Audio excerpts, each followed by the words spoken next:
Hello guys, നമുക്ക് അമ്പലത്തിൽ അന്നദാനം കഴിക്കാൻ പോയാലോ? അമ്പലത്തിലാണ് ഞാൻ അധികം ഒരുങ്ങാനൊന്നും പോയില്ല. അല്ലെങ്കിൽ പൊന്നും കുടത്തിന് എന്തിനാ പൊട്ട്.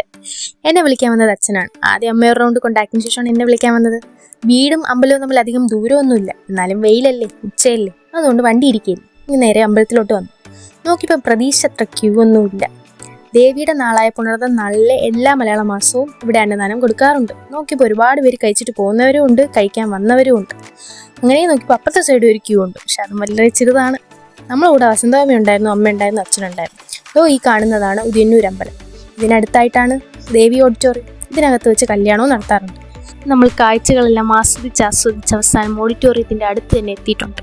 അവിടെ ഏതാ ചോറ് കൊടുക്കുന്നു, അവിടെ ഏതാ പ്ലേറ്റ് കൊടുക്കുന്നു. കുറേ പേർ പടികളിൽ സ്ഥാനമുറപ്പിച്ചു. അങ്ങനെ ക്യൂ നിന്ന് അവസാനം നമ്മൾ ലക്ഷ്യത്തിലെത്തി.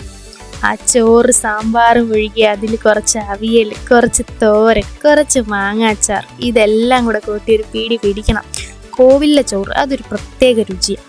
ഞാൻ നോക്കിയപ്പോൾ ഒരുപാട് പരിചയമുള്ളവരുണ്ടായിരുന്നു, പരിചയമില്ലാത്തവരുണ്ടായിരുന്നു. അമ്മ എൻ്റെ അടുത്തായിരുന്നു. അമ്മ കുറച്ച് ചോറ് വീട്ടിലത്തേക്ക് പാക്ക് ചെയ്തുകൊണ്ടിരിക്കുകയാണ്. നോക്കിയപ്പോൾ അച്ഛന് സീറ്റില്ലാത്തതുകൊണ്ട് ദൂരെ എവിടെയാണ് പോയിട്ട്.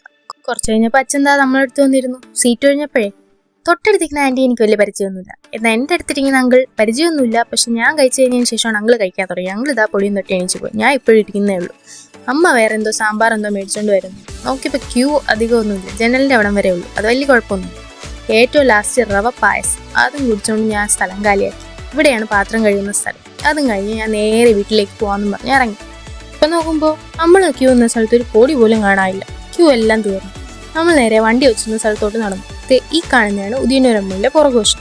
ഇതുവഴി നമുക്ക് കയറാവുന്നതാണ്. ആദ്യം അച്ഛൻ എന്നെ കൊണ്ടാക്കാൻ പോണേ. സോ അമ്മയോട് ടാറ്റ ബൈ ബൈ പറഞ്ഞിട്ട് നേരെ വീട്ടിലേക്ക്. ഇനി എന്നെ കൊണ്ടാക്കിയിട്ട് വേണം അച്ഛൻ അമ്മയെ വിളിക്കാനായിട്ട് വരാൻ. സോ അത്രേ ഉള്ളൂ.